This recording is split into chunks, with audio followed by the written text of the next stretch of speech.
Bom dia e bem-vindos ao webinar do CHEST. Hoje eu vou falar com grandes amigos e colegas maravilhosos do Brasil e a gente vai conversar hoje sobre como foi a resposta no Brasil à pandemia do COVID-19 e eu vou pedir que a minha amiga e colega Marina se apresente primeiro. Bom dia a todos, meu nome é Marina Viana, eu sou médica intensivista do Hospital de Clínicas de Porto Alegre, que é um hospital universitário, né, ligado à Universidade Federal do Rio Grande do Sul. E eu faço desde que iniciou a pandemia, eu estou alocada principalmente nas UTIs Covid, eventualmente fazendo alguns horários em outras UTIs, mas minha atividade principal está sendo na UTI Covid. Agora vou pedir para minha amiga e colega Fernanda se apresentar. Bom dia a todos, meu nome é Fernanda String, eu sou médica intensivista, eu trabalho em dois hospitais privados aqui em Porto Alegre, né, que são 100% privados, né, eles não atendem SUS, que é o Hospital Mãe de Deus e o Hospital Moinhos de Vento, mas são hospitais vinculados à residência médica com formação de médicos residentes intensivistas. E é isso. E também trabalho direto com Covid desde o início da pandemia. Agora vou pedir para o meu amigo e colega Fernando se apresentar. Bom dia, bem-vindos a todos. Eu sou Fernando Valdemar, eu sou médico internista, especialista em clínica médica, também hospitalista. Eu trabalho na equipe da medicina interna do Hospital Mãe de Deus. Até bem pouco tempo atrás, até abril desse ano, eu estava na direção médica do Hospital Mãe de Deus. Então, durante 3 anos, fiquei na gestão desse hospital, que é um grande hospital privado da saúde suplementar aqui da cidade de Porto Alegre. Mais recentemente fiz uma transição para assistência, então a gente vai poder trocar um pouco de experiência também sobre esse olhar médico na questão mais macro do funcionamento do hospital ao longo da pandemia. Muito obrigado pelo convite, Alice e toda a equipe do CHEST. É uma honra estar conversando com 3 super intensivistas aqui oriundas aqui da nossa região. E eu sou Alice Galo de Moraes, eu sou original de Porto Alegre e hoje em dia eu sou intensivista na Mayo Clinic em Rochester, Minnesota, nos Estados Unidos. Eu queria muito agradecer vocês estarem aqui comigo hoje e eu vou pedir 1 minuto de graça para falar em inglês um pouquinho para agradecer o CHEST. I would love to thank CHEST for the opportunity to give Brazilian physicians a voice and for us to talk about COVID today. Então, eu vou começar com a primeira pergunta que a gente recebeu da nossa audiência, e eu fiquei curiosa também para saber, e eu queria começar com o Fernando. Fernando, quando teve a primeira, segunda onda da pandemia, o que tu percebeu que foram as coisas que mais mudaram em termos de gestão no hospital? Primeiro, eu acho que aquela onda inicial, onde as pessoas, em geral, incluindo os profissionais de saúde, ficaram com medo, né, do que significava a doença, de qual era a gravidade, o que ela podia representar. Então, mesmo a gente se considerando preparado para essas situações, quando chegou a hora de enfrentar, na gestão a gente teve que trabalhar um grau de comunicação muito próximo de todos os profissionais de saúde, porque a maioria das pessoas com trabalho de outras áreas ficou em casa, né, durante as semanas iniciais, até as informações ficarem mais consistentes e a gente ter um entendimento melhor de qual era o risco real. Mas os profissionais de saúde e todas as pessoas que trabalham em hospital, não só diretamente na assistência, né, mas também com alimentação, com limpeza, com segurança e outros, eles estavam muito apreensivos, né? E com certeza uma parte dessas pessoas tinha vontade de ficar em casa também e de não ir para o hospital ajudar quem precisava. Então a gente precisou ter uma comunicação assertiva e estar muito presente, né, muito próximo, o mais próximo possível das pessoas, e para que elas se sentissem seguras e que elas conseguissem entender que a gente estava construindo um conhecimento global sobre uma doença nova e que ao longo dos dias e das semanas, inclusive as informações poderiam ser conflitantes, né? Alguma coisa que a gente defendia numa semana poderia mudar nas semanas seguintes, como, por exemplo, a questão do uso da máscara dentro do hospital. Eu acho que é um grande símbolo.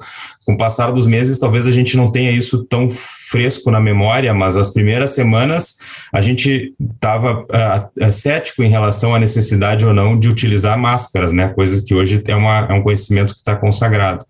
Então, eu acho que a gente aprendeu a se comunicar melhor com as nossas equipes de profissionais de saúde, a escutar melhor, entender melhor, ter mais empatia, né? Tanto pelos pacientes, que a gente já tinha, mas já estava mais acostumado, mas quanto pelos colegas, as suas apreensões, e construir laços entre as equipes mais fortes para poder fazer um cuidado multidisciplinar melhor.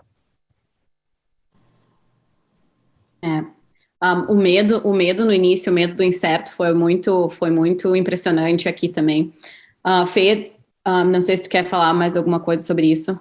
No começo, quando chegou a pandemia, eu estava no lugar da coordenadora do CTI, coordenadora médica, que estava de licença maternidade. Então, eu peguei chegar aos primeiros pacientes e montar todos os protocolos, né, para recebê-los com o que estava acontecendo. Foi muito difícil, principalmente por causa disso que o Dr. Fernando está falando, né, do medo. Era um medo, às vezes, irracional das pessoas. Todo dia, as pessoas era sentar, conversar, as pessoas estavam com muitas dúvidas, vinha muita informação da Europa, né, da Itália, que foi muito difícil, da China, mas a Itália, principalmente, que foi todo aquele caos, e as pessoas tinham medo de morrer.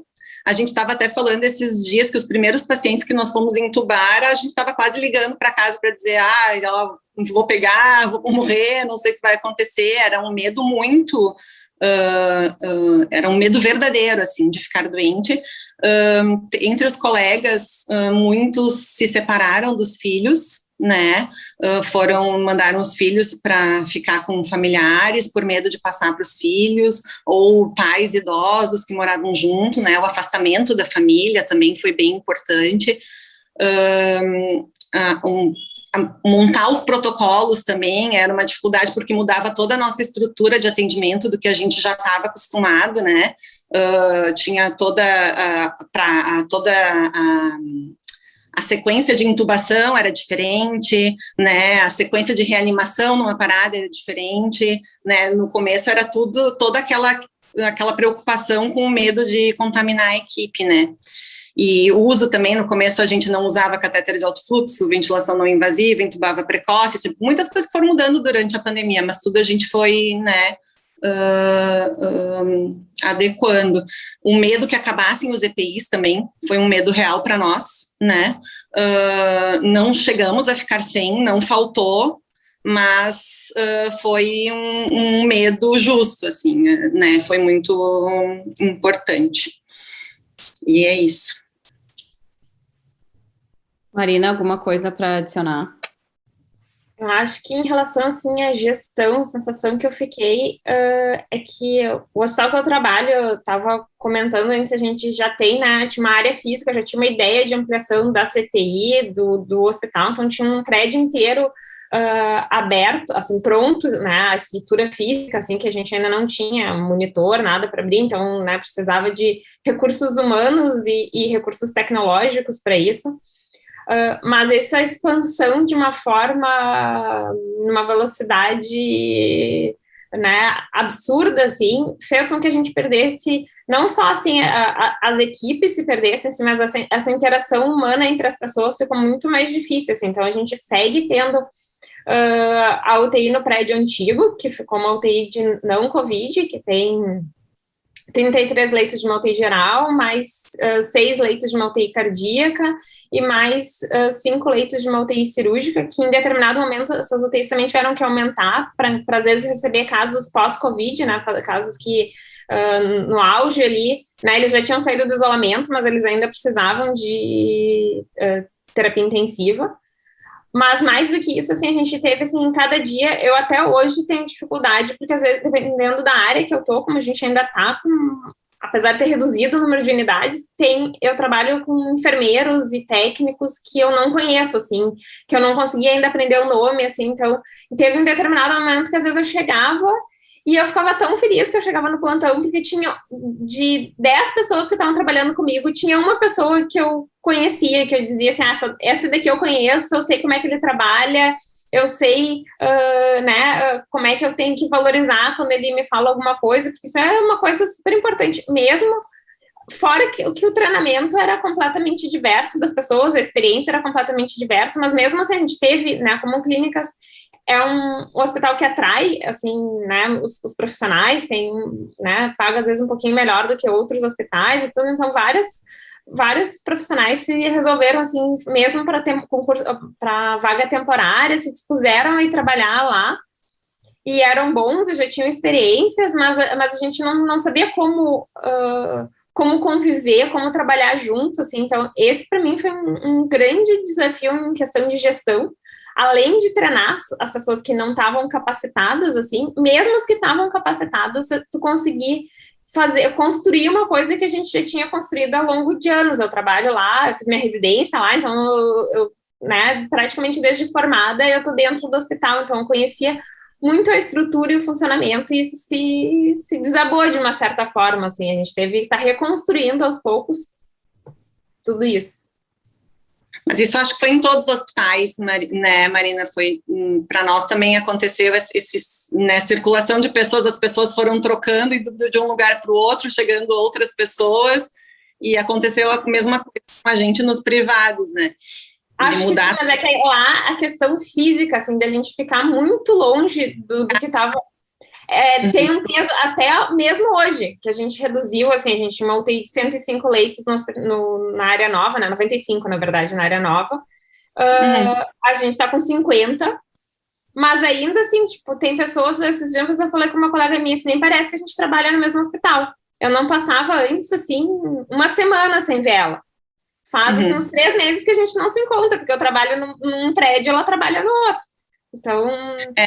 Mas não as pessoas entrando sem saber o funcionamento das instituições de direito, né? Porque às vezes não é só atender, é saber como tudo funciona, os caminhos, né, para chegar. Isso também foi uma dificuldade. Concordo contigo. Fê, e tu falou que teve que mudar muitos protocolos, montar coisas assim. Conta mais um pouco para nós como é que foi montar esses protocolos, como é que foi difundir esses protocolos, e se o Fernando pudesse falar também um pouco sobre isso fora da UTI depois. Então, na verdade, não. O que a gente foi se baseando no que tinha de literatura, né? Que foi surgindo, né? Conforme a pandemia. Então, a gente teve sorte de ter chego aqui por último, né? Porque né, aqui no Brasil, tanto os Estados Unidos, foram os últimos lugares a chegar, né? Então, a gente conseguiu pegar um pouco da experiência, né, que vinha lá da Europa e da Ásia, e para montar protocolo de paramentação, desparamentação, né? Tinha muito essa coisa no início de risco de contaminação enquanto se né, colocava e retirava, protocolo para intubação, já deixar tudo pronto, evitar ambusar o paciente, né, coisas que né, diferem um pouco da nossa prática diária. No atendimento de PCR, né, não ambusar, deixar o paciente conectado no ventilador, reduzir os parâmetros, várias coisas assim diferentes para tentar evitar a contaminação da equipe, né, e da equipe assistencial, né, no caso. E para isso a gente tinha que treinar todo mundo. A gente tinha que treinar os médicos, os enfermeiros, os fisioterapeutas, os técnicos, né? Eu me lembro que nesses dias eu chegava a ficar 12 a 14 horas dentro do hospital. E teve um dia que eu cheguei em casa e o meu marido, né, disse, tu vai ficar doente, tu não vai aguentar, mas né, era a responsabilidade e a preocupação com as pessoas e para tentar acalmar, né, equipes são diferentes para nós, ali é diferente, eu sei o método de trabalho, mas como funciona para a gente aqui são os médicos do dia, a gente chama de rotineiros, eu sei que em outros lugares do país são diaristas, e de noite é a equipe de plantonistas, né, então são equipes bem diferentes, e a gente tinha que treinar todos, e cada noite é uma equipe diferente, então eu ia ficando, e daí a pouco aparecia mais um e treinar todo mundo. Foi bem exaustivo vir final de semana para treinar as pessoas. Foi exaustivo, é uma palavra definidora, assim, foi bem cansativo. Outra coisa que eu coloquei... Não, desculpa, Fernando, pode falar. Eu ia ressaltar, aproveitar que aquele período inicial, os 2-3 primeiros meses, né, como a gente fazia a reunião do comitê, a principal reunião do comitê de enfrentamento à pandemia era online, mas também no auditório do hospital, com a presença das principais lideranças. Então, de novo, reforçando essa ideia de que a gente tinha que conquistar a concordância, o entendimento dos principais lideranças de todas as áreas do hospital para que elas conseguissem, assim como a Fernanda no front, reproduzir o que a gente precisava que fosse o entendimento adequado para todos que estavam ali no front. Então, isso nos ajudou bastante, né? E todos os dias a gente fazia isso de segunda a sexta. Durante 2 meses, a gente se encontrava às 8h30 da manhã, de segunda a sexta, no auditório do hospital, uma parte das pessoas distanciadas, a outra parte online, né, nas suas salas, mas dentro do hospital, cada um entrando online, para poder dirimir dúvidas, né, para ter o maior alinhamento possível das condutas em todas as áreas. E acho que e a gente trazia muito a ideia de que a nossa diretriz era de proteção dos funcionários, né? Não parecer que uma decisão que era de direcionar as máscaras, por exemplo, N95, para os profissionais do CTI ou da emergência, era uma falta de preocupação com quem estava no setor de imagem ou no setor de endoscopia, por exemplo, no início, onde chegou a ter uma polêmica, né? Era justamente esse olhar atento à cadeia de suprimentos. Que máscaras a gente vai conseguir ter, como que a gente vai conseguir manter esse abastecimento. Todo mundo passou por essa angústia, né, de estar olhando a questão de suprimentos, e a gente sabe que as pessoas estavam tensas, como a gente já comentou, queriam, né, os endoscopistas queriam usar máscaras N95. Nos primeiros dias a gente ficou discutindo se precisava, se não precisava, guidelines conflitantes, né, então o guideline de endoscopia da Europa dizia uma coisa, o guideline da sociedade americana dizia outra, e aí a gente tinha que tomar uma decisão. E então foi através dessa estratégia, nos ajudou bastante a diminuir, né? Mas claro que a gente teve situações bem complicadas, né, ao longo do tempo. Com certeza, aqui também foi muito. De novo, o medo do desconhecido é muito real e a gente tem que respeitar, né? E Marina, uma coisa que eu queria que tu começasse a responder essa pergunta. Agora que as coisas estão, assim, um pouco diminuindo os números, pelo menos aqui, pelo que eu escuto aí, as coisas estão mais controladas também. O que tu acha que vai, ou o que já ficou da pandemia? Tipo assim, coisas que vocês aprenderam e adotaram durante os momentos de muitos casos de COVID. O que vai ficar, o que tu quer que fique e o que tu acha que vai embora e o que tu acha que pode ir embora. E vamos começar pela Marina e depois todo mundo pode. Eu acho que fica essa questão de que a gente consegue sempre se superar, assim, sabe? Tipo, talvez essa seja o maior legado da pandemia, assim, porque a gente teve ali, né, o ano passado, na metade do ano, que foi a primeira onda, e a gente pensou assim, já foi ruim, e aí quando chegou assim, meio no final do ano, a gente já estava assim, agora passamos o pior, tudo bem, a vacina vai demorar aqui para chegar, mas vai chegar e vai ficar tudo bem, assim, quando veio março, assim, que realmente foi meio avassalador, assim, e avassalador num sentido né, eu tenho bastante contato do tempo que eu passei na Europa, assim, então, que eu perguntava como é que as coisas estavam lá, assim, eles tiveram uma coisa que no Brasil a gente nunca teve, né, eles tiveram a UTI que eu trabalhei um tempo numa UTI da Suíça, eles chegaram a ter casos zerados, assim, no verão europeu ano passado, assim, e a gente aqui nunca zerou o caso, então, quando chegou março, a gente já estava cansado, a gente já vinha cheio de reclamações, assim, de que, não aguento mais, eu tenho um monte de horas, eu não sei o quê, e aí a gente conseguiu, de novo, as pessoas conseguiram um engajamento, e eu acho que a gente conseguiu um engajamento muito grande de fora da terapia intensiva, assim, tipo, os anestesistas, nesse momento, realmente nos abraçaram, assim, até acho que às vezes a gente não foi nem tão receptivos a eles, mas eles foram super legais de quererem nos ajudar e quererem aprender como é que se fazia as coisas, então acho que essa coisa de que o hospital é uma comunidade, a gente consegue se ajudar, acho que melhorou um pouco o relacionamento entre as equipes, e eu acho que valorizou a nossa especialidade, assim, ainda não tanto quanto eu gostaria, mas o que aconteceu, assim, né, se abriu as porteiras da UTI, então, assim, eu falei que a gente tinha uma UTI cardíaca, que era feita que é o pós-operatório das nossas cirurgias cardíacas, mas no clínicas a gente tem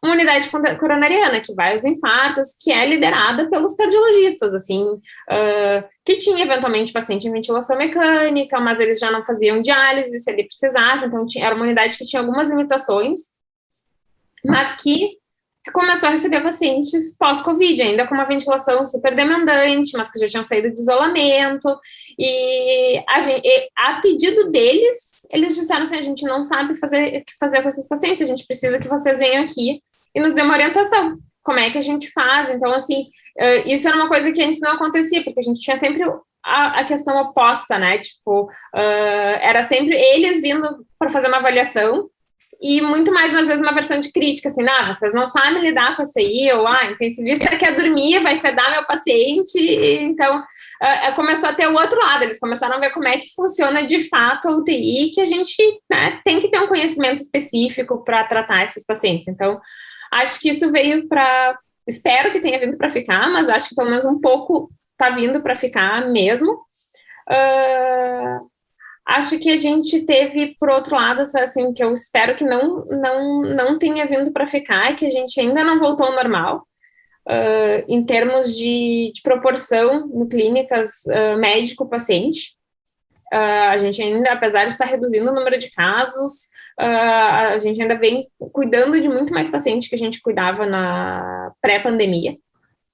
E até acho que talvez a gente, hoje olhando, acho que a gente tinha um espaço para poder cuidar um pouco mais, mas a gente não tem ainda, né, agora a gente ainda está num limite que eu acho perigoso, assim, que eu acho que não, eventualmente compromete a qualidade assistencial, assim. Então, pensando assim, acho que a gente tem que ser forte para mandar as mensagens para os nossos gestores para dizer assim, olha, a gente conseguiu fazer isso durante um tempo, mas a gente não vai conseguir dar o melhor que a gente pode para os pacientes se a gente se manter assim. Porque senão fica um pouco que nem tu falou do alto fluxo ali, vocês podem fazer isso na enfermaria, continuem fazendo isso na enfermaria. A gente quer dizer assim, olha, a gente fez isso numa situação extrema, mas a gente não gostaria de continuar nesse nível de demanda para o resto da vida.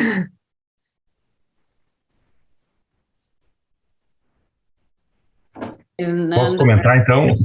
Vou comentar duas questões, assim. Uma observação que eu fiz é que acho que ainda tem... O Brasil, ele tem uma tradição de ter os profissionais de saúde, principalmente os enfermeiros e os médicos, que conhecem bem a atenção primária, ou também da área da emergência, deles participarem da organização do sistema de saúde como um todo, né, das políticas e do nível tático da organização do sistema e das conexões. E ainda tem uma participação pequena de pessoas da área técnica que conhecem bem o hospital, né, os fluxos hospitalares e os detalhes de funcionamento do hospital na construção dessa organização do sistema. Então, na hora que a gente precisou estar bem afinado como um todo, vinham algumas solicitações da organização da saúde pública e privada, né, que eram muito complexas de serem executadas na prática pelos hospitais, né? Então, um exemplo é a questão epidemiológica, que era fundamental para a gente ter um acompanhamento em tempo real da pandemia, demandou uma quantidade de horas, pessoas, para que os dados fossem registrados nos sistemas, né, que não era compatível com a necessidade que a gente tinha de direcionar as pessoas para a assistência dos pacientes. Então, na própria CTI, né, tinha momentos que o intensivista tinha que preencher uma tabela complexa de Excel para informar a gestão geral, né, da saúde da cidade de quantidade de pacientes com qual perfil, com vários sintomas. Tinha enfermeiros, ou então tínhamos que direcionar os enfermeiros no Mãe de Deus, na qualidade e segurança, que fica em conjunto com o controle de infecção, é uma equipe única,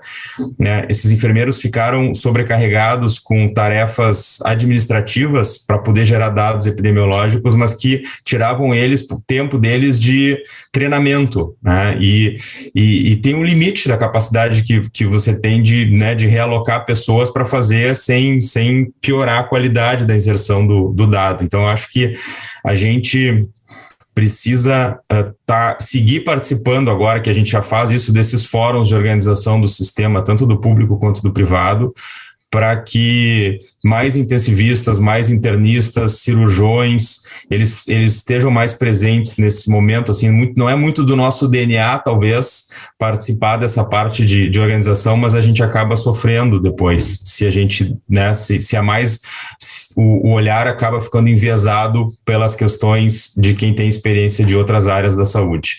Outro ponto que bem da área de direção médica de hospital, falando aqui da nossa região, é a ausência de fóruns continuados de trocas de experiência entre os diretores de hospitais, tanto públicos quanto privados, né? A gente não tinha um canal onde os diretores e gerentes de hospitais se encontravam previamente à questão do Covid, e a gente não conseguiu construir muito esses canais, porque daí na pandemia está todo mundo mais ocupado do que o habitual. Então, o compartilhamento de boas práticas entre as grandes instituições, ele acabou ficando mais diretamente entre alguns da gestão que se comunicavam diretamente do que propriamente ter um fórum que facilitasse essa troca. Então, acho que esse é um ponto de aperfeiçoamento que segue existindo, né? Ter um lugar onde a alta gestão dos hospitais de ambas características possam né, ter uma pauta comum ali produtiva.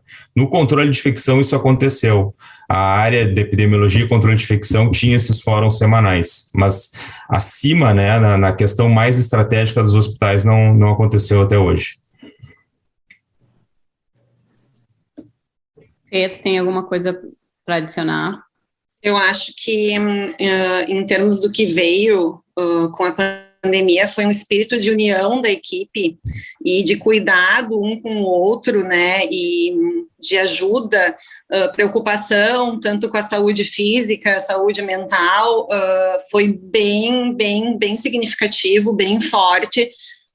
Eu me considero privilegiada porque trabalho em 2 lugares com pessoas que eu gosto muito, né, e que grande parte deles são meus amigos, mas a gente viu que isso foi muito com toda a equipe, assim, um espírito de união e de cooperativismo entre todos foi bem marcado, assim, para ajudar os pacientes e para ajudar uns aos outros, sabe? Isso foi bem interessante.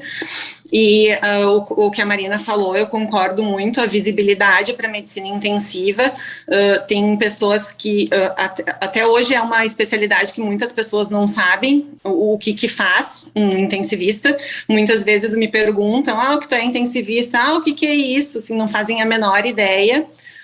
Mesmo no meio médico, assim, tem pessoas que acham que para trabalhar numa UTI tu tem que só saber entubar e passar um acesso, o que não é verdade. E nesse momento em que muitos outros médicos foram envolvidos no cuidado outras especialidades, né, foram envolvidas no cuidado desses pacientes graves, né, anestesistas, cirurgiões, cardiologistas, emergencistas, a gente teve um retorno deles muito interessante. Muitas vezes eles olhavam para a gente e diziam, nossa, mas o trabalho de vocês é muito pesado. E nós, realmente é muito pesado. Nossa, vocês fazem tudo isso? Sim, a gente faz tudo isso, sabe? Tenho a mesma impressão da Marina, assim, que abriu os olhos da equipe como um todo para o quão importante é o nosso trabalho e, né, o quanto uma medicina intensiva forte faz diferença, né, no tratamento desses pacientes e o quanto esse conhecimento faz diferença, né, enfim, né, abriu para todo o hospital como um todo e para a sociedade. Achei bem que isso veio para ficar, mas também concordo que a valorização poderia ser um pouco melhor. Alice, sabe o que eu tenho tentado fazer agora? Há alguns meses eu voltei para assistência, estou cuidando de pacientes de medicina interna, que é uma gama variada. Os pacientes passam períodos no CTI, inclusive pacientes com Covid graves, né? E eu me dei conta que os intensivistas, eles ainda recebem pouco feedback quando o paciente vai para casa.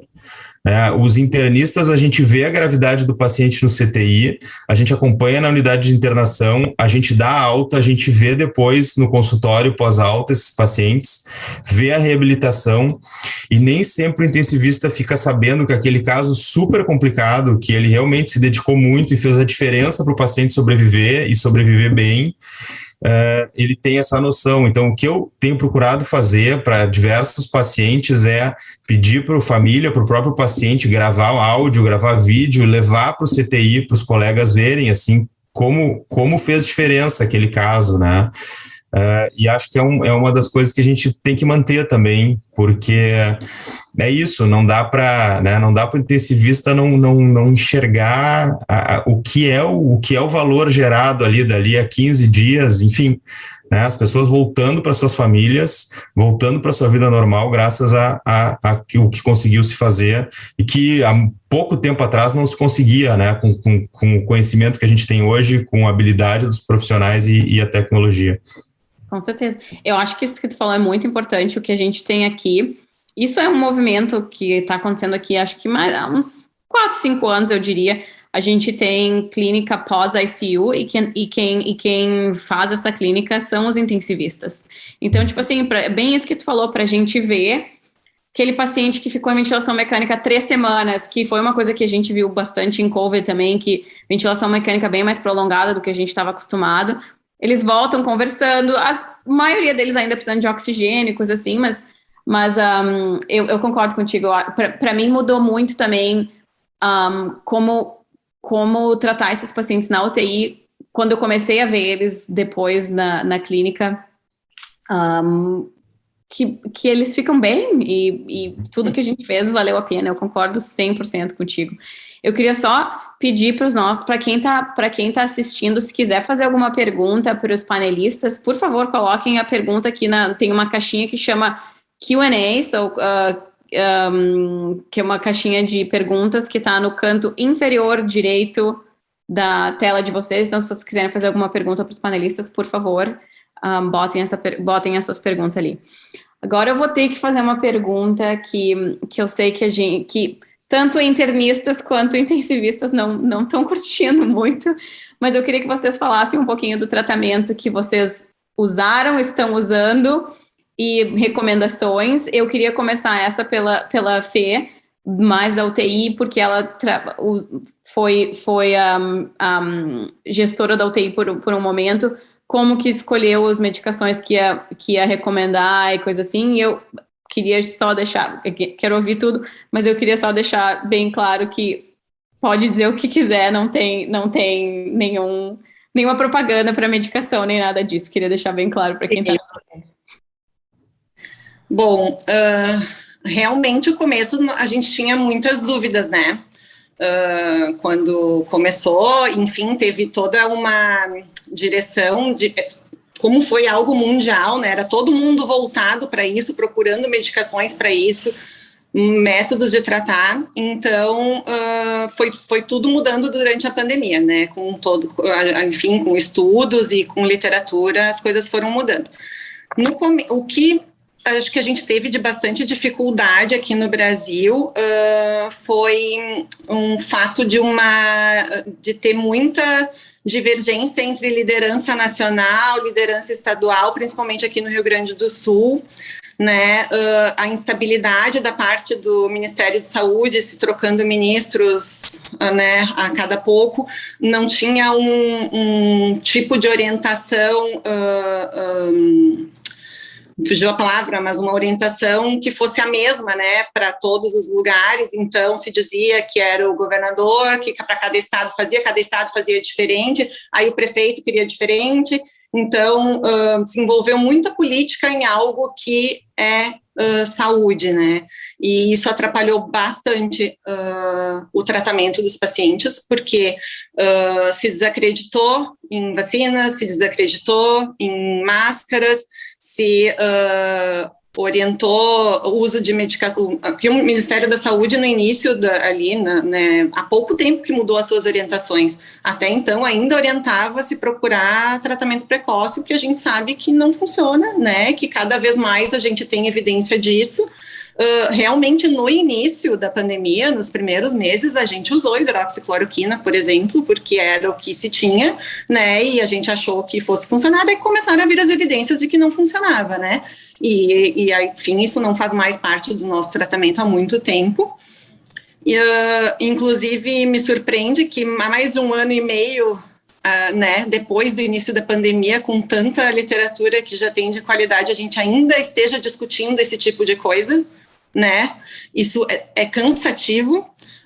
Principalmente porque sai muita coisa em redes sociais e grupos de WhatsApp de pessoas leigas, tem muito fake news de pessoas que fazem horrores, e eu entendo a população em geral, leiga no sentido, fica em dúvida de quem acreditar, porque está lá o seu médico de anos dizendo que é para tomar, mas aqui daí tem aquele outro médico que diz que não é para tomar, então eles ficam perdidos, né, nesse sentido.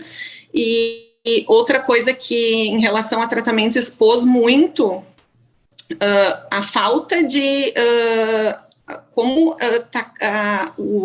a formação médica está deficitária na medicina baseada em evidências, né?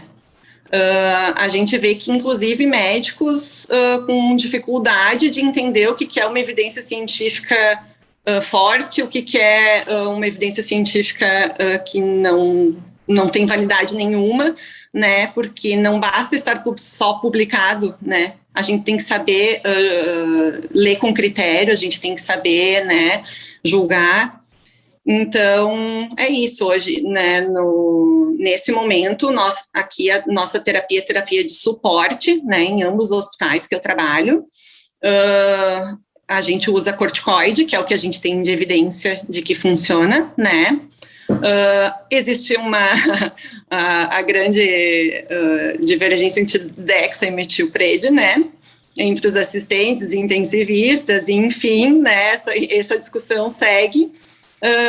Mas isso a gente sabe que funciona e a gente usa. O que mais? Ventilação protetora, prona, né? Tocilizumab em alguns casos selecionados, e remdesivir está começando a chegar agora aqui na rede privada, só particular. Então, eu vou te dizer que eu vi fazerem uma vez, não é a nossa expertise, a gente não tem feito, tá? Mas realmente foi muito, para mim, uma das coisas mais cansativas da pandemia é lidar com isso. Pacientes chegando, usando 20 medicações, 15 medicações, uso indiscriminado de antibiótico, sem critério nenhum, ou então pacientes chegando e quando eles começam a piorar, nos olham, tá, mas por que isso aconteceu se eu tô tomando, por que eu tô piorando, por que não tá funcionando, né, que acabaram acreditando muito nesse tipo de medicação e não fazendo isolamento social, né, o uso de máscaras, higiene de mãos, aglomerando. Então, né, foi muito difícil. Agora, enfim, o Ministério, né, lançou orientações, acho que agora tá mais alinhado em relação a isso, né, foco na vacina. Então, mas mesmo assim, ainda enfrentamos muita dificuldade nesse sentido. É muito difícil a gente ver paciente chegando na UTI que não tenha usado nada. Muito difícil.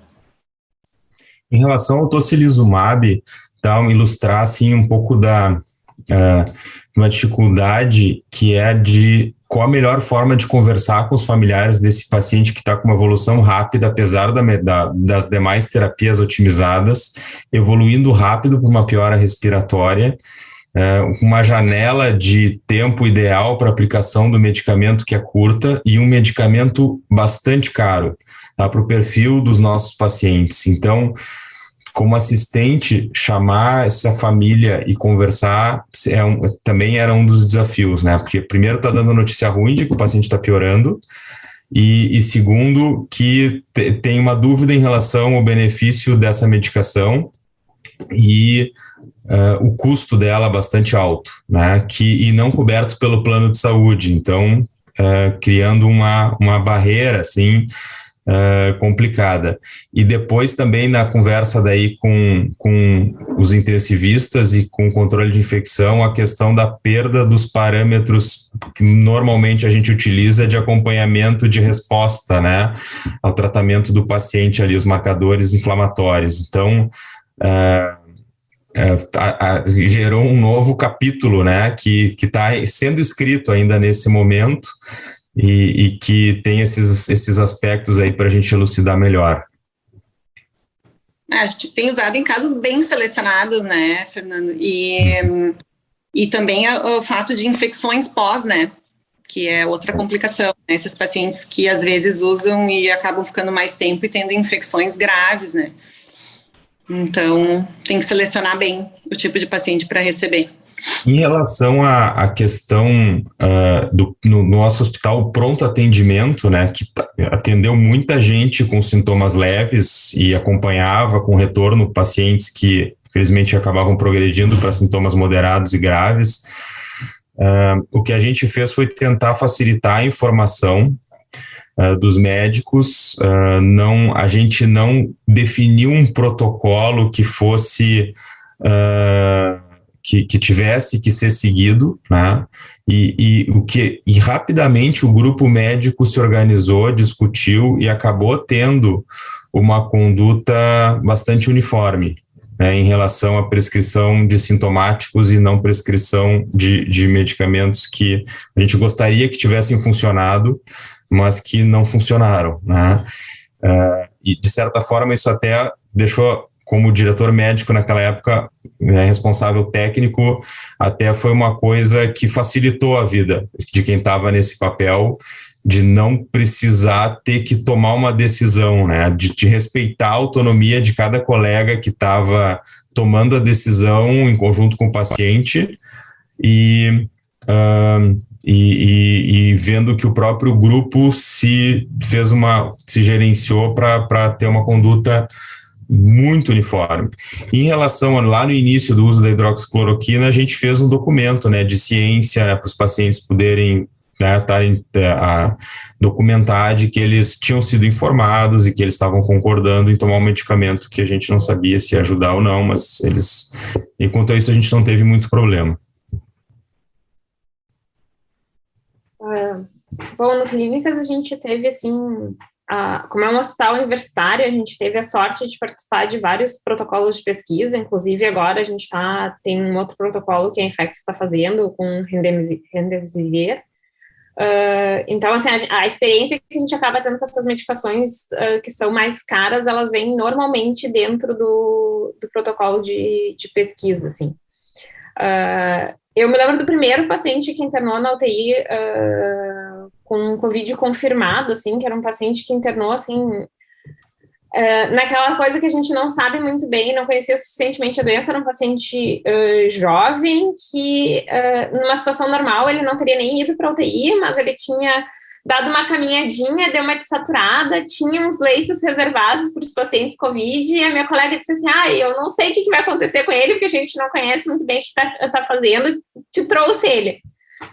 E esse paciente chegou, como ele estava acordado, estava bem, eu comecei a conversar com ele, eu ainda não tinha revisado a prescrição que ele tinha vindo da enfermaria, e ele me perguntou se ele estava com hidroxicloroquina, e eu disse para ele, fui explicar para ele que, né, não tinha evidência, que a gente não sabia se funcionava ou não, que, né, eu falei para ele, olha, eu no teu caso, talvez, não, se fosse tu não ia querer, né, tomar, coisa, e quando eu fui revisar, minha surpresa foi que esse paciente tinha sido prescrito, assim, isso era bem no início, assim, né, mas a equipe que estava com ele no andar, e aí eu tive que pensar como é que eu ia abordar ele para contar para ele que aquele medicamento que eu tinha achado que ele não precisava, porque, né, na minha visão ele não tinha muita evidência, ele era um paciente que já dentro que a gente sabia dos dados europeus, ele não tinha tanto risco, assim. E eu tive que dizer para ele assim, olha, mas quem estava te vendo antes achou que valia a pena. Então, eu tive que fazer tudo isso aí, e foi um trabalho que foi, acho que 2 meses depois, já tinha, o hospital já estava com um protocolo de pesquisa aprovado, então isso também parou de acontecer, ou o paciente ele recebia hidroxicloroquina porque ele estava no protocolo de pesquisa, ou em a gente teve alguns casos, né, que se manteve durante um bom tempo na internação, que era uma demanda dos pacientes, né, que a gente até fez uma avaliação com o pessoal da bioética, como é que a gente ia abordar esse tipo de questão, mas a gente teve alguns pacientes, mesmo depois de ter saído algumas evidências, de que a família ou o próprio paciente dizia, não, mas eu quero tomar, né, então que foram prescritos por essa questão, assim. Então, eu acho que realmente o Clínicas é um pouco uma ilha, assim, um pouco diferente por causa dessas questões de pesquisa, assim, que acaba nos trazendo, assim, mesmo a questão serve, por exemplo, é um dos poucos hospitais do SUS que consegue oferecer ECMO, então a gente consegue dar esse tipo de suporte para os nossos pacientes, apesar de que a gente teve que restringir bastante, assim. Em relação ao tocilizumab, a gente fez uma reunião há um tempo atrás com o pessoal que avalia as compras de medicações no Clínicas, então, para ver se a gente conseguia restringir. Essa reunião foi feita inicialmente em março, quando estava no auge, assim, e mesmo usando, assim, critérios de inclusão mais restritos do que foi usado no Recovery, assim, uma proteína ser mais alta, se tentou pensar acima de 150, assim, mais da metade dos pacientes que a gente tinha na UTI, sem contar a enfermaria, teriam indicações de prescrição. E aí o custo disso era absurdo, né, com uma evidência que não se achou que era forte o suficiente, além de uma discussão com a própria indústria de que podia ter falta de medicamento. Então, assim, se resolveu que não valia a pena se bancar isso. Com essa redução de casos, a gente teve uma nova discussão e está se vendo, né, de novo, assim, porque tem um problema de uma validade externa, porque países como o Brasil, né, com taxa de infecção hospitalar que a gente tem, tudo não foram países contemplados nesses estudos, né, então também é uma questão de dizer se a gente vai ter o mesmo benefício que se tem, assim. E uma outra questão que até não sei como é que tá, de repente a Fernanda pode dizer no Mãe de Deus, em relação ao tratamento e no Moinhos, assim, que a gente tem tido uma discussão bem grande, a gente tem 2 escolas lá, a gente não conseguiu uniformizar em relação ao corticoide mais tardio, assim, né, tipo aquele paciente que terminou seu curso, né, vamos dizer que a gente está seguindo os 6 miligramas do Recovery de dexametasona, ele melhorou, ou ele não melhorou, ou ele melhorou e voltou a piorar, e aí, em algum momento, as pessoas questionam se, esse paciente não tem uma pneumonia organizante, será que não vale a pena dar uma segunda dose de corticoide, ou às vezes até durante aquele período ali dos 10 dias ele está piorando, será que não tinha que ser uma dose maior de corticoide, assim, então eu sou meio conservadora, assim, eu sou sempre mais do contra, assim, eu quero ver um dado maior para poder prescrever, mas é uma coisa que a gente sempre tem uma discussão, eu tenho essa discussão com os residentes, às vezes eles ficam, né, é aquela coisa que eles ficam te testando, porque o meu colega prescreveu, e eles dizem, mas o que tu acha disso? Eu sempre disse, olha, ainda é uma zona nebulosa, assim, a gente não tem essa resposta desse corticoide tardio, assim, fora do que foi os protocolos de pesquisa. Existe um racional interessante, assim, né, tipo, mas eu realmente eu já fico impressionada com as complicações que esses pacientes têm com uma dose que não é tão alta, assim, de dexametasona, em termos de, realmente, complicação infecciosa que a gente está vendo bastante, assim, umas hiperglicemias que eles fazem uma resistência insulínica absurda, assim, tipo, que é uma dose de insulina muito maior do que a gente usava para outros pacientes que me pareciam igualmente inflamados por outras doenças, né, tipo, uma pneumonia comunitária que, né, não fosse isso, a sensação que eu tenho e tem alguma coisa mostrando que isso de fato acontece, assim. Então, essa eu acho que, para mim, ainda é uma grande questão, assim, essa coisa do corticoide, se a gente achou já a dose ideal e o tempo ideal de uso, assim. Eu acho complicado isso do corticoide, e eu acho que isso foi uma coisa da pandemia que, pelo menos, ficou para mim, assim. Eu acho que alguns de nós se esqueceram um pouco de algumas coisas que a gente já viu. Por exemplo, para mim, tocilizumab é proteína C reativa, é Zigris coming back. Tipo, para quê? Não funciona, não funcionou. Tocilizumab, como o Fernando falou, é caro. Se chegou na UTI e não ganhou tocilizumab, ainda quer dizer que já está muito tarde para receber tocilizumab. Ninguém nunca morreu de CRPMI, de proteína C reativa, ninguém nunca morreu, porque teve a proteína C reativa muito alta. Uma coisa que eu acho também que a gente se esquece um pouco, e de novo, eu quero dizer que eu respeito o medo, eu respeito muito o medo das coisas que a gente não conhece, mas eu acho que a gente não pode se esquecer. De novo, a terapia intensiva não é uma especialidade tão nova assim, mesmo que eu concorde com vocês, a gente ficou um pouco mais famoso no último ano e meio, mas eu acho que não é uma especialidade tão velha. Todos nós nos lembramos, todos nós pelo menos nesse painel, a gente se lembra de proteína C reativa, dando Zigris para as pessoas com choque séptico na UTI, quando a gente era residente ou quando a gente era estudante de medicina.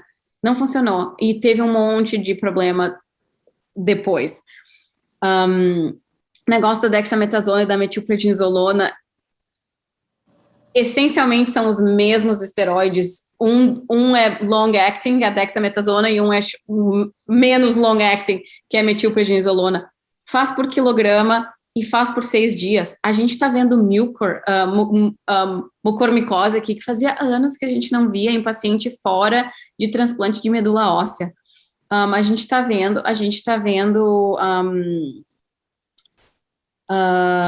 aspergilose, também fazia anos que a gente não via fora de paciente pós-transplante de medula óssea, pós-CAR T-cell, infusão de células CAR. Então, eu não sei, eu acho que eu queria que a gente conseguisse, e de novo, é muito difícil na hora, assim, do aperto, né, e eu tô dizendo todos nós, eu estou me incluindo, muito difícil na hora do aperto de parar pensar, suporte é a melhor coisa, esteroides, corticoide cedo, tocilizumab cedo. Tocilizumab tinha que ser uma coisa que a equipe do Fernando, o time do Fernando está conversando com essas pessoas, no momento que eles estiveram na UTI, tocilizumab já passou da hora. Mesma coisa Remdesivir tinha que ser pensado que nem a gente pensa em gripe, mas de novo, eu não quero dizer que COVID é que nem gripe, mas é as primeiras 48 horas, senão antiviral, o vírus já se replicou, não tem mais. Eu não sei, essa foi a minha conclusão depois e agora na nossa quarta, que a gente está tendo a quarta onda aqui nos Estados Unidos, pelo menos, a gente ficou 6 semanas com 0 casos, e só essa semana a gente teve 13 pacientes novos nos últimos 2 dias. Então, eu acho que está voltando, coisa assim, eu não sei, eu queria que a gente voltasse e pensasse, tipo, eu me lembro de quando a gente fez proteína C reativa e não funcionava, e ninguém morre de proteína C reativa. Então, eu não sei. Marina, fala. aspergilose, citomegalovirose, né, complicações que realmente a gente só via mais em pacientes imunossupressos graves e vendo. Outra coisa, não é a realidade nos hospitais que eu trabalho, mas existem outros hospitais que existem protocolos de fazer mini pulso de corticoide, né, ou pacientes que chegam às vezes do interior, são transferidos e usaram doses muito altas de corticoide, acabam fazendo depois um choque séptico avassalador que a gente não consegue segurar nunca mais, né, e é complicado, assim, eu concordo. E outra coisa que eu acho que às vezes as pessoas não fazem é a conversão, né, botam uma dose de metil sem pensar muito quanto equivale aquela dose de metil. Porque se tu der metilpred 80 miligramas para um paciente, equivale a 100 miligramas de prednisona. É muita coisa, né? Se tu for pensar no que as pessoas estão mais acostumadas a dar, né? E a gente está vendo isso com frequência, sabe? Muito prescrito, muito assim, sem muito critério. Eu tenho visto, pelo menos. Então, eu sou sempre a redutora dos corticoides. Eu sou desse time também. Mas, por outro lado, assim, eu acho que ainda a gente podia ter mais evidência de que sim ou que não, assim, sabe? Para poder até ser mais taxativo, assim, dizer assim, olha, passou de tantos dias, não adianta mais, ele já tem tantos dias de sintoma, não vamos mais fazer isso, não vamos mais fazer aquilo. Eu acho que a gente tem que construir que eu acho que isso é uma coisa que a gente está retomando, assim, né? A gente começou muito afobada, eu me lembro de falar com um colega meu da Itália, assim, eles usando, ele me mandou, assim, os protocolos, cada paciente deles na Itália usava uma coisa diferente no início, assim, tipo, uns usavam lamivudina, outros usavam hidroxicloroquina, e tipo, coisa, assim, meio maluca, assim, mas por que você tá usando A e tá usando B? Era tipo assim, é o que tem, vamos tentar dar, e a gente perdeu aquela coisa de vamos pensar, vamos respirar fundo, olha, vamos fazer o que a gente sabe, vamos nos concentrar nisso. Acho que a gente está voltando para isso, né? Eu vou dizer que antes de sair os estudos do corticoide, eu sou tão cética que eu era até um pouco cética ao próprio corticoide nessa dose, que realmente parece ser, assim, consistente os resultados que a gente tem que usar eles precocemente por um tempo curto, então isso me parece que é consistente. Acho que ainda não tem essa resposta, assim, clara para um uso mais prolongado. A minha impressão é de que isso faz mais mal do que bem. Talvez algum pouco paciente muito selecionado, aquele cara que já foi super bem investigado, que não é infecção que tá, talvez seja um subgrupo, assim, super específico, assim, sabe?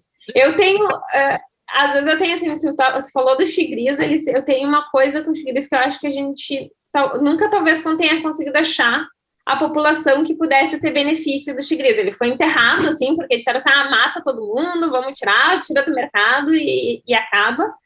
E a minha dúvida sempre foi se a gente não perdeu de achar, assim, um subgrupo num timing específico que talvez tivesse benefício, que, claro, vai ser sempre difícil de conseguir fazer um protocolo de estudo para isso, porque, né, tu ia ter que definir esse subgrupo, conseguir N suficiente para esse subgrupo, então isso sempre complica um pouco mais as coisas.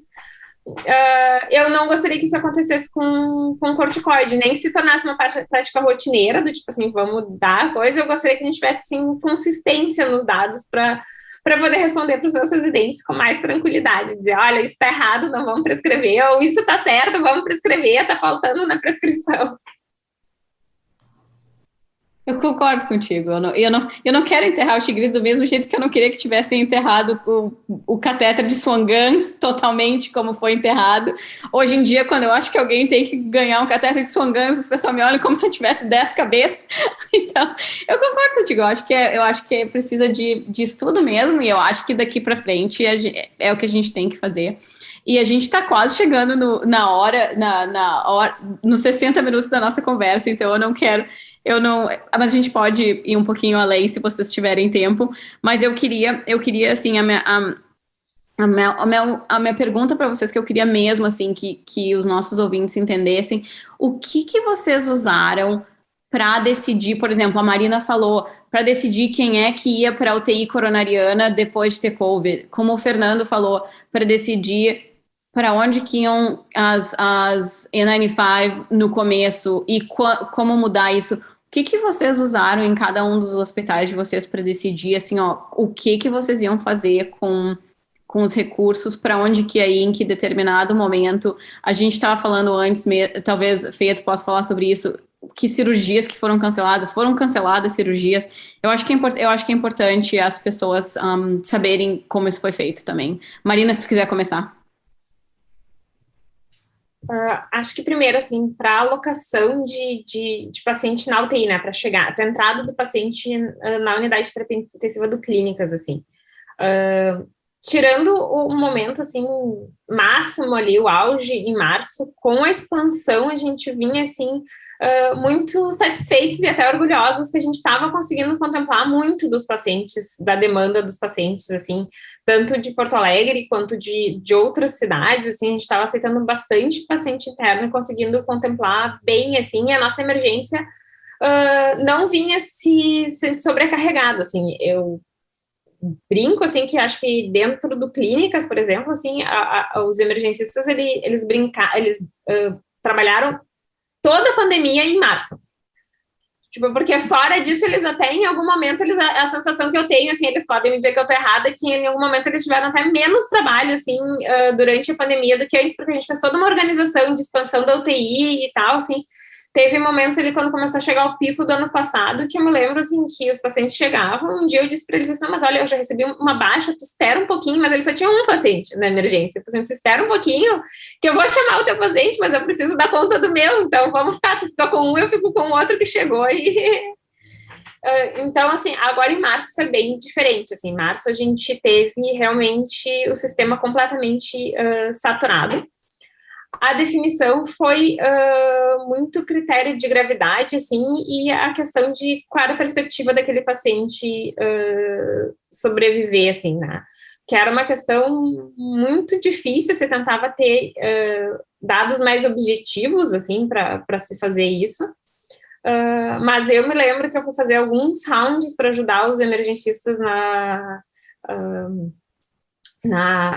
emergência ali, né, e eu me lembro de uma paciente em particular, que era uma paciente que precisava de diálise, e a gente não conseguiu, né, montar, não tinha gente capacitada para colocar diálise na emergência, e era uma paciente, assim, acho que em torno de 50 anos, assim, eu estava discutindo, a gente estava tentando ajustar a ventilação, ela já estava com uma acidose horrível, então era aquela coisa assim, ou eu deixo uma ventilação protetora e ela fica com uma acidose que vai, né, que está atrapalhando a hemodinâmica e ela vai morrer por causa disso, ou eu deixo uma ventilação mais permissiva e coitado do meu pulmão, que já está ruim, vai piorar ainda mais. E aí eu falei assim, eu acho que essa paciente tem que ir para dialisar e tal, e daí me falaram assim, não, a gente discutiu, porque tinha uma discussão, assim, né, de quem eram as prioridades da UTI, e se achou que ela já estava muito grave, que ela já tinha perdido o timing, que tem outros pacientes que vão se beneficiar mais, assim. Eu saí, assim, arrasada, assim, eu disse assim, vamos fazer tudo que a gente consegue fazer para tentar ver se a gente mantém ela mais um pouquinho, ver se ela dá uma melhorada, se ela muda o status dela, pro dia seguinte ela tá, assim, melhor do que, né, outros mais graves o suficiente para ir para UTI, assim, então, esse foi um momento que foi extremamente desgastante, eu até... tive que me preservar um pouco, assim, eu não estava fazendo muito essa coisa de triagem, porque, né, tinha outras pessoas que se dispuseram a assumir isso, e era uma coisa que realmente, eu disse assim, eu tenho que ajudar em outra parte que eu consiga, porque eu acho que senão, né, daqui a pouco eu vou ter que parar, porque eu não ia conseguir fazer isso, me deixava muito ruim, assim. Em relação à saída dos pacientes, a gente usou os critérios do CDC para liberar eles do isolamento, e aí... se a gente tem muita dificuldade, mas se tentou fazer, né, a Secretaria tentou criar, né, hospitais que a gente pudesse, de menor complexidade, que a gente pudesse transferir esses pacientes, como sempre existiu em teoria no SUS, né, a transferência e a contra-transferência, mas isso nunca foi feito de uma forma que funcionasse adequadamente, a gente tem muita dificuldade, eu entendo um pouco que isso aconteça, de que os pacientes, a família aceite que esses pacientes saiam, e os pacientes, até, acho que semana passada, eu tive um paciente que, né, estava em recuperação, meio se preparando da alta da UTI, a gente quis transferir ele para outro hospital, e ele me disse, não, eu não vou para outro hospital, vocês não têm minha autorização para me mandar para outro hospital, e a gente tenta dizer, olha, não, esses hospitais, assim, e são hospitais que estão com uma equipe super boa, né, não tem uma diferença de complexidade, mas realmente eu não acredito que tenha tanta diferença de qualidade. Mas ainda gera muita insegurança, assim. Então, a gente dependia muito da questão das famílias, se esses pacientes não podiam ser transferidos para outros hospitais de menor complexidade, o que a gente acabava mandando eles era para UTIs alternativas dentro do próprio hospital. Acho que... Complementando, assim, sem alongar muito, o que a gente fez do ponto de vista mais estratégico, mais macro, foi garantir que as lideranças estivessem representadas nos comitês, pessoas conhecidas e respeitadas pelos seus pares, falar que a gestão e as decisões sempre foram baseadas numa gestão técnica, mas e a gente entendendo que no ponto de vista técnico, a gente usava uma figura que é como um diagrama de Venn, né? Três círculos que se juntam, onde num deles tem a questão clínica do paciente, a questão mais assistencial, mas também tinha que levar em conta a questão de suprimentos e também a questão psicológica. Nem sempre o pêndulo era mais só para a gestão clínica. Às vezes a gente tinha que, as decisões estavam baseadas na questão do suprimento e respeitando a questão psicológica também, entendendo as ansiedades, os medos que a gente comentou no início dessa conversa. Esses três braços eram sempre levados em consideração na hora da gente bater o martelo e tomar alguma decisão para a política interna do hospital, na questão do suprimento, na questão de alocação de qualquer tipo de recurso que precisasse ser avaliado com critério. Eu acho que eu saí antes, voltei agora. Tá me ouvindo? Sim. Eu acho que é importante falar que a Marina começou a falar que março para a gente foi realmente um momento que saturou o sistema e saturou mesmo. Até então, realmente, a gente não tinha pacientes que ficassem, às vezes ficavam um tempo na emergência esperando, mas teve leito de UTI para todo mundo, tá? Mas em março não tinha. Eu até tenho um número aqui, existe um dashboard da Prefeitura de Porto Alegre, que todo dia é alimentado por todos os hospitais que têm leitos de UTI, e com o número de leitos de leitos operacionais, pacientes COVID, pacientes com suspeita, pacientes que estão na UTI, em ventilação mecânica e fora da UTI. No dia 16 de março, que foi o pico, né, dessa terceira onda que a gente teve, só para ter uma ideia, ontem, né, eu não vi hoje, eu vi ontem, a gente tem em torno de 920 leitos operacionais em Porto Alegre, né, leitos de UTI. No dia 16 de março, a gente estava com 1.198 pacientes COVID precisando de UTI. A gente tinha 329 pacientes alocados fora de UTI, precisando. Então, foi isso em Porto Alegre, né? Não estou nem falando em todo o Rio Grande do Sul. Foi algo bem complicado, porque a gente sabe que esses pacientes são pacientes muito mais complicados do ponto de vista clínico, né? Com várias disfunções orgânicas. Aqui no hospital onde eu trabalho, né, todos os dias, uso de ventiladores, a gente usou todos os ventiladores mecânicos que tinham disponíveis no hospital, em todas as áreas, pegou do bloco, do neonatal, a gente teve que usar, inclusive, os carrinhos de anestesia para ventilar pacientes, que é um tipo de ventilador que nós não estamos acostumados, eles fazem aquela mistura de ar, é diferente, a gente precisou receber treinamento para isso e acabou deixando esses ventiladores para os pacientes que não eram COVID, porque não podemos esquecer que esses números que eu falei eram só de pacientes COVID, né? Tinha os pacientes sem COVID que também precisavam de UTI. Ao mesmo tempo, máquina de diálise contínua, né, que a gente usa, Prisma, que chegou na iminência de faltar, de a gente não ter para todos os pacientes, acabamos tendo que rever método dialítico de muitos pacientes, né, usar muito mais diálise intermitente, conseguir outras máquinas de diálise para conseguir dialisar, bombas de infusão, para medicações também a gente teve que otimizar. tentar algumas medicações que podiam ser feitas no gotejo, deixar no gotejo e não fazer em bomba, que não é o que a gente tem como prática de qualidade e segurança normalmente no hospital, né, antibióticos, enfim, porque não tinha bomba de infusão para todas as medicações, né, pega um paciente grave desses, eles têm 3 tipos de sedativo, bloqueador neuromuscular, antibiótico, noradrenalina, vasopressina, né, então não tinha. Que mais que eu tinha?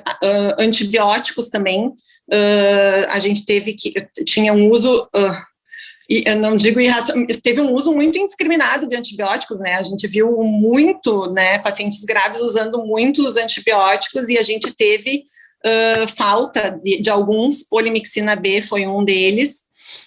Sedativos também, a gente teve que fazer, principalmente bloqueador neuromuscular, existiam reuniões diárias do comitê de crise, aí o Fernando sabe dizer melhor, onde se avaliava o estoque do hospital, previsão para quanto tempo a gente ia ter de usar, para usar ainda com o que tinha no estoque, e às vezes tinha estoque para menos de uma semana.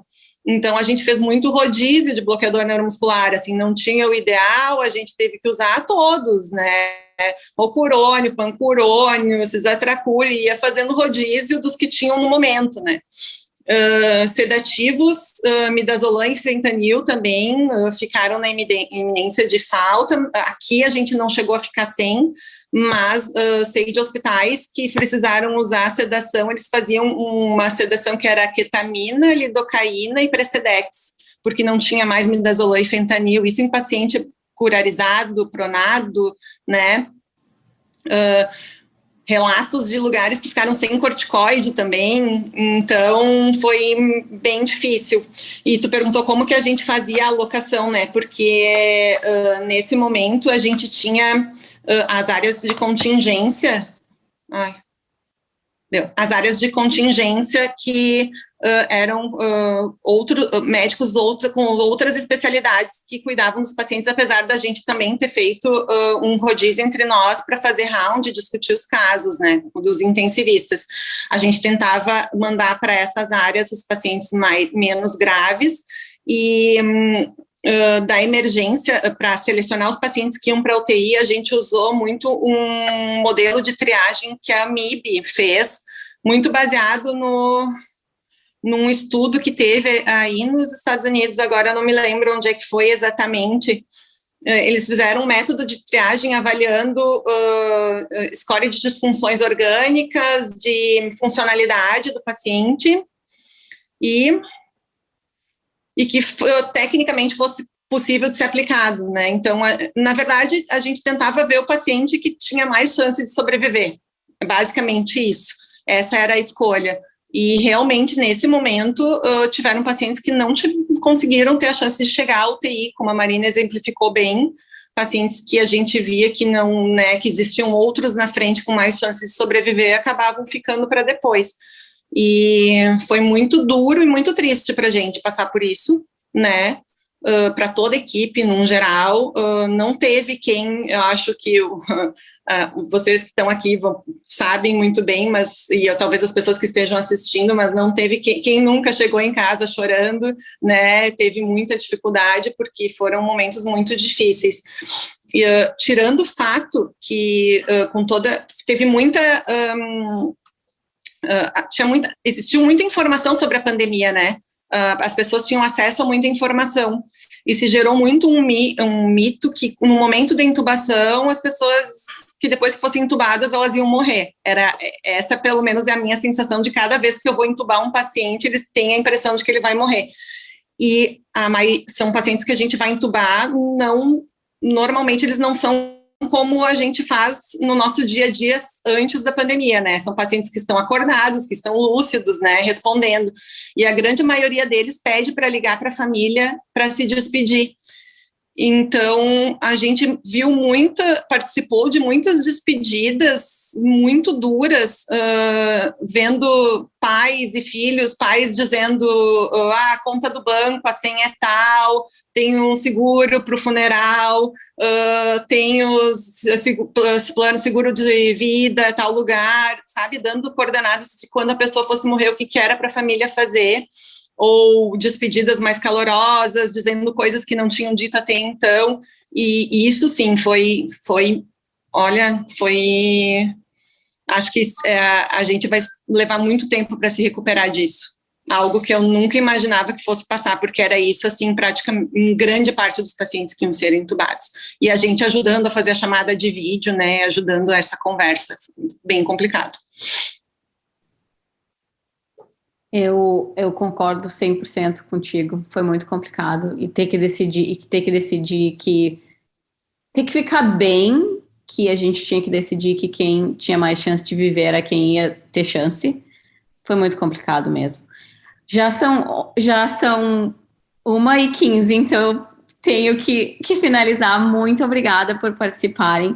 Eu adorei ouvir tudo que vocês têm, todo o wisdom que vocês têm para dividir com os membros da comunidade do CHEST. Eu queria agradecer muito, muito, muito por vocês terem ligado hoje no webinar. Eu queria agradecer a todo mundo que nos ouviu. E eu vou dizer de novo em inglês, I would like to thank CHEST wholeheartedly for giving us a platform to talk about all the hard things that we had to do back home as well. And have a great afternoon, everybody. Que vocês todos tenham uma boa tarde. Muito, muito obrigada. Muito obrigado. Tchau, tchau. Fiquem bem.